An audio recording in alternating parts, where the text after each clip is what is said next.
இறை வேண்டுதல் உயிரின் மூச்சு. கிறிஸ்து இயேசுவில் அன்புமிக்க சகோதர சகோதரிகளே, இன்று நாம் தாயாம் திரு அவையோடு இணைந்து பொது காலத்தின் 29ஆம் வாரத்திலே இன்றைய இறை வார்த்தை வழிபாடானது இறை வேண்டுதல் நம்முடைய வாழ்வினுடைய உயிரின் மூச்சு என்பதை நாம் ஒவ்வொருவரும் உணர்ந்து வாழ நமக்கு அழைப்பு விடுக்கிறார். இன்றைய இறை வார்த்தையின் வழியாக ஆண்டவர் இயேசு கிறிஸ்து, மனிதனுக்கு உயிர் இருக்க வேண்டுமானால் மூச்சு அவசியம். அதுபோல கிறிஸ்தவர்களுக்கு உயிருள்ள விசுவாசம் இருக்க வேண்டுமானால் வேண்டுதல் என்பது மிகவும் அவசியமாகும். புனித மோனிகா ஆப்பிரிக்காவில் வாழ்ந்த பக்திமிக்க கிறிஸ்தவ தாயாவார். அவரது மகன் அகஸ்தினார் சிறு வயதில் சிறந்த அறிவாளியாக இருந்தாலும் இளமையில் கிறிஸ்தவ விசுவாசத்தை விட்டுவிட்டு உலக இன்பங்களிலே மூழ்கி போயிருந்தார். அவரது வாழ்க்கை பாவத்திலே மூழ்கி இருந்ததை பார்த்த அவருடைய தாய் மோனிகா மிகவும் கவலையிலும் கண்ணீரிலும் வாழ்ந்து கொண்டிருந்தார். மோனிகா இதை நினைத்து தினமும் இரத்த கண்ணீருடன் வேண்டினார். அவள் ஒருபோதும் மனம் தளரவில்லை. 10 ஆண்டுகளுக்கும் மேலாக அவர் தன்னுடைய மகனுக்காக கடவுளிடம் அருளை வேண்டினார். ஆண்டவரே, என் மகனின் இதயத்தை தொடுங்கள், அவனை உமக்கு திருப்பி வழிநடத்துங்கள் என்று வேண்டினார். இந்த வேண்டுதலின் விளைவாக ஒரு நாள் புனித மோனிகா புனித ஆயர் அம்புரோசியாரை சந்தித்து அழுதபடி தன்னுடைய மகனை பற்றி கூறினார்கள். ஆசிரியரே, நான் பல ஆண்டுகளாக வேண்டுகின்றேன், ஆனால் என்னுடைய மகன் இன்னும் பாவத்திலிருந்து மனம் மாறாமல் பாவ வழியிலே வாழ்ந்து கொண்டிருக்கிறார் என்று ஆயர் அம்புரோசியாரை பார்த்து கூறினாராம். அப்போது அந்த ஆயர் அவளிடம் சொல்லிய வரலாற்று புகழ்பெற்ற வார்த்தை இதுவாகும்: ஒரு தாயின் கண்ணீரால் நனையும் மகன் ஒருபோதும் அழிவதில்லை என்று கூறினாராம். அந்த வார்த்தைகள் மோனிகாவின் இதயத்தை உறுதியாக்கின. அவள் தொடர்ந்து ஜெபிக்க ஆரம்பித்தார். தளராமல் தன்னுடைய மகனுடைய மனமாற்றத்திற்காக ஜெபித்தார். பல ஆண்டுகளுக்கு பிறகு அகஸ்தின் திடீரென தன்னுடைய உள்ளத்தால் மாறினார். அவர் இறை வார்த்தையை படித்தபோது கடவுளுடைய குரலை கேட்டார். நீயும் எழுந்து பாவத்தை விட்டு விடுவாயாக என்ற குரலை அவர் தன்னுடைய இதயத்திலே கேட்பவராக உணர்ந்தார். அவரது மனம் முழுமையாக உருகியது.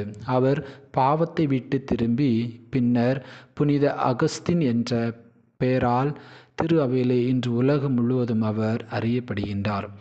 கிறிஸ்தவ திரு அவைக்கு மிக பெரும் தத்துவ ஞானியாக மாறினார். அவர் பிறகு தன் தாயை பற்றி இவ்வாறு எழுதினார்: என் தாயின் கண்ணீரே என் மீட்பின் வழி. என்னுடைய தாயினுடைய ஜெபமே என்னை இருளிலிருந்து ஒளியை நோக்கி பயணிக்க வழிகாட்டியது என்று கூறினாராம். இவ்வாறு இறை வேண்டல் உயிரினுடைய மூச்சு என்பதை புனித மோனிகா தன்னுடைய மகன் புனித அகஸ்தினாருக்காக ஜெபித்ததன் வழியாக நாம் நன்றாக அறிந்து கொள்கின்றோம். அதைத்தான் இன்றைய 3 வாசகங்களும் நமக்கு இங்கே எடுத்துரைப்பதாக அமைந்திருக்கிறது. இன்றைய முதல் வாசகத்திலே விடுதலை பயணம் 17ஆம் அதிகாரம் 8 முதல் 13 வரை உள்ள அந்த இறை வார்த்தையிலே அமலேக்கியருக்கு எதிராக மோசேயும் அவருடன் சேர்ந்து ஆரோனும் என்ன செய்கின்றார்கள் என்று சொன்னால் போர் தொடுக்கக்கூடியவர்களாக இருக்கிறார்கள்.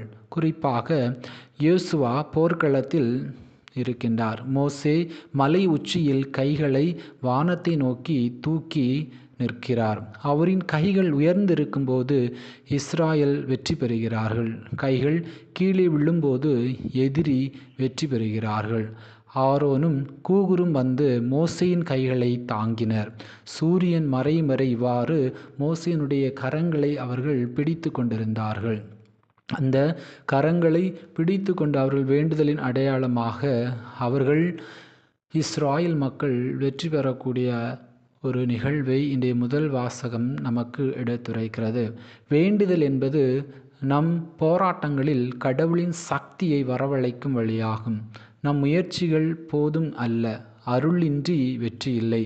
வேண்டுதல் நின்றால் வாழ்க்கை மடியும், வேண்டுதல் தொடர்ந்தால் வெற்றி நம்முடைய வாழ்க்கையிலே உறுதி நிலைத்த வெற்றியை நாம் பெற முடியும் என்பதை முதல் வாசகம் நமக்கு எடுத்துரைக்கிறது. இன்று 2ஆம் வாசகத்தில் 2 தீமோத்தேயு 3ஆம் அதிகாரம் 14 மற்றும் 4ஆம் அதிகாரம் 2 இறை வார்த்தையை படிக்கின்ற பொழுது நாம் இறை வார்த்தைகளை நினைத்திருந்து ஜெபிக்க வேண்டும் என்பதை சுட்டி காட்டுகின்றார். குறிப்பாக திருத்தூதர் பவுல் தனது சீடனான தீமோத்தேயுவிடம் இவ்வாறு கூறுகிறார்: நீ கற்றதிலும் நம்பியதிலும் நிலைத்திரு, இறை வார்த்தையை அறிவிரு.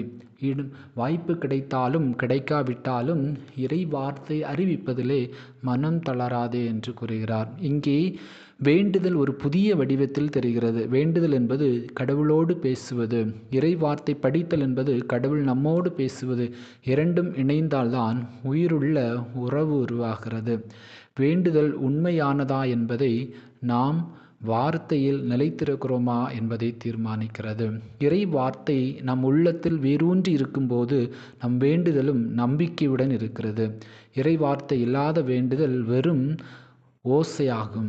வேண்டுதல் இல்லாத இறை வார்த்தை வறட்சியாகும். எனவே நம்முடைய ஜெபத்திற்கு சக்தியை கொடுக்கக்கூடியது இறை வார்த்தை. எனவே அந்த இறை வார்த்தையை நாம் தொடர்ந்து படித்து நிலைத்த விசுவாசத்திலே வளர இன்றைய 2ஆம் வாசகம் நமக்கு அழைப்பு விடுக்கிறது. இன்றைய நற்செய்தி வாசகத்திலே லூக்கா நற்செய்தி 18ஆம் அதிகாரம் 1 முதல் 8 வரை உள்ள இறை வார்த்தையிலே அந்த ஏழை கைம்பெண்ணானவள் நேர்மையற்ற நடுவரை நோக்கி தொடர்ந்து ஜெபிக்கக்கூடியவராக இருக்கின்றார், தொடர்ந்து கேட்கக்கூடியவராக இருக்கின்றார். அந்த நேர்மையற்ற நீதிபதி அவர் தனக்கு தீர்ப்பு வழங்காமல் நீதி வழங்க மாட்டார் என்றாலும் கூட பரவாயில்லை, ஆனால் அவர் தொடர்ந்து மீண்டும் மீண்டும் அந்த நேர்மையற்ற நடுவரை நோக்கி சென்று எப்படியாவது எனக்கு நீதி வழங்குங்கள் என்று சொல்லி அந்த கைம்பெண் தொடர்ந்து ஜெபித்ததால் இறுதியிலே அந்த நேர்மையற்ற நடுவரே அந்த ஏழை கைம்பெண் மீது இரக்கம் காட்டக்கூடியவராக இருக்கிறார். இங்கே ஏழை கைம்பெண்ணு நமக்கு சுட்டி காட்டக்கூடிய ஒரு மைய சிந்தனை, தொடர்ந்து இடைவிடாமல் ஜெபிக்க வேண்டும். ஏனென்றால் இறை வேண்டுதல் நம்முடைய வாழ்வினுடைய ஒரு உயிர் மூச்சாக மாறுகின்ற பொழுது எப்படிப்பட்ட பிரச்சனைகள், போராட்டங்கள், துன்பங்கள், வேதனைகள், கலக்கங்கள் வந்தாலும் எல்லாவற்றையும் தாண்டி நாம் இறைவனோடு நல்லொரு உறவிலை பயணிக்க தேவையான ஆற்றலையும் சக்தியையும் ஆண்டவர் நமக்கு தரக்கூடியவராக இருக்கிறார். ஆம், கிறிஸ்து இயேசுவில் அன்புமிக்க சகோதர சகோதரிகளே, இன்றைய இறை வார்த்தை வழிபாடு முழுவதுமே எப்படி நம்முடைய வாழ்விற்கு உயிரோடு இருப்பதற்கு உயிர் மூச்சு நமக்கு அவசியமாக இருக்கிறதோ அதை போலவே இறைவனோடு நெருங்கி உறவு கொள்வதற்கும் இறை வார்த்தை வாழ்வாக்குவதற்கும் இறை வேண்டுதல் மிக அவசியமாக அமைந்திருக்கிறது. எனவே நம்முடைய குடும்பங்களிலே நாம் அன்றாடம் இறை வார்த்தையை வாசிக்கக்கூடியவர்களாக, இறை வேண்டல் செய்யக்கூடிய குடும்பமாக நாம் ஒவ்வொருவரும் மாற அழைக்கப்படுகின்றோம். ஏனென்றால் இன்றைய நவீன உலகமானது நம்மை இன்னும் பாவத்தை நோக்கி பயணிப்பதற்கு, பாவத்திலே மூழ்கி இருப்பதற்கு நிறைய வழிகளை நமக்கு சொல்லிக் கொடுக்கக்கூடியதாக இருக்கிறது. இன்றைய நவீன கண்டுபிடிப்புகளாக இருக்கலாம், இன்றைக்கு இருக்கக்கூடிய மனிதர்களுடைய மனநிலையாக இருக்கலாம். இந்த பாவத்தை செய்தாலும் இதை எல்லாரும் தான் செய்கிறார்கள், இது மிகப்பெரிய பாவம் ஒன்றும் கிடையாது என்று சொல்லி மீண்டும் மீண்டும் நம்மை பாவத்திலே தூண்டி விடுவதற்கும், நம்மை பாவத்திலே மூழ்குவதற்கும் நம்ம கூட இருக்கக்கூடிய நண்பர்கள், உறவினர்கள் எல்லாருமே நமக்கு தூண்டக்கூடியவர்களாக இருப்பார்கள். ஆனால் இப்படி எல்லா நேரத்திலும் குழம்பி போயிருக்கக்கூடிய நேரத்திலே, விசுவாசத்திலே தளர்ச்சியுடன் இருக்கக்கூடிய நேரத்திலே, விசுவாசத்திலே தளர்ந்து போயிருக்கக்கூடிய நேரத்தில் எல்லாம் நமக்கு உறுதுணையாகவும் நமக்கு நல்ல ஒரு ஆற்றலையும் சக்தியையும் தைரியத்தையும் கொடுக்கக்கூடிய ஒரே ஒரு ஆயுதம்தான் இந்த இறைவேண்டல். எனவே இந்த இறைவேண்டலை நான் நம்முடைய அன்றாட வாழ்க்கையிலே வாழ்வாக்க வேண்டும். நம்முடைய குடும்பங்களிலே குடும்பமாக இணைந்து ஜெபிக்கின்ற பொழுது அது இன்னும் குடும்பத்திலே அளவில்லாத மாற்றத்தை கொண்டு வரும். நம்முடைய குடும்ப தேவைக்காக, சமுதாய தேவைக்காக, நாட்டின் தேவைக்காக, திரு அவையின் தேவைக்காக நாம் இணைந்து இறைவேண்டல் செய்கின்ற பொழுது நாம் இறைவனோடு நெருங்கி உறவை கொள்ள முடியும். உயிர் மூச்சான இறை வேண்டலை நாம் ஒருபோதும் கைவிடக்கூடாது. எப்படி மோனிகா தன்னுடைய மகன் அகஸ்தினாருடைய வாழ்வை மாற்ற தொடர்ந்து ஜெபித்தாரோ, அதே போலவே நாமும் நம்முடைய குடும்பங்களிலே பலவிதமான போராட்டங்கள் இருக்கும், பலவிதமான பிரச்சனைகள் இருக்கும். ஒருவேளை கணவர் குடிப்பழக்கத்திற்கு அடிமையானவராக இருக்கலாம், நம்முடைய பிள்ளைகள் ஒருவேளை போதை பழக்க வழக்கங்களுக்கு அடிமையானவர்களாக இருக்கலாம், ஒருவேளை நம்மை சார்ந்திருக்கக்கூடிய நண்பர்கள், பக்கத்தில் இருக்கக்கூடிய பக்கத்து வீட்டுக்காரர்களால் அடிக்கடி நமக்கு தொந்தரவு பிரச்சனைகள் வருகிறதாக இருக்கலாம். இந்த எல்லா நேரத்திலும் இன்றைய இறை வார்த்தையின் வழியாக ஆண்டவர் இயேசு நமக்கு கற்றுத்தரக்கூடிய ஒரே ஒரு பாடம், தொடர்ந்து நீங்கள் இறை வேண்டல் செய்யுங்கள்.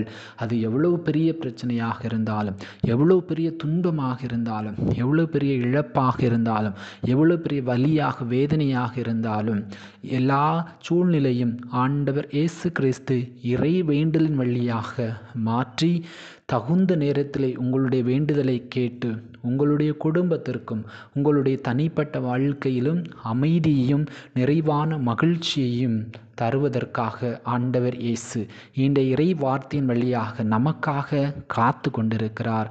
எனவே உயிர் மூச்சாக இருக்கக்கூடிய இறை வேண்டலை நம்முடைய வாழ்விலை நாம் வாழ்வாக்குவோம். அவ்வாறு வாழ்வாக்குகின்ற பொழுது நாம் ஆண்டவர் இயேசு விரும்பக்கூடிய இறையாட்சி பணியை இந்த மண்ணிலே நாம் கட்டி எழுப்ப முடியும். ஏனென்றால் வேண்டுதல் என்பது என் உயிரின் மூச்சு. மூச்சு நிற்கும்போது உடல் மடிவது போல வேண்டுதல் நிற்கும்போது நம்முடைய விசுவாசமும் மடிந்துவிடும். எனவே ஒருபோதும் இறை வேண்டல் செய்ய தவற வேண்டாம். அன்றாடம் இறை வேண்டல் செய்வோம். அன்றாடம் இறைவனிடமிருந்து அருளையும் ஆசிரையும் பெற்றுக்கொள்வோம்.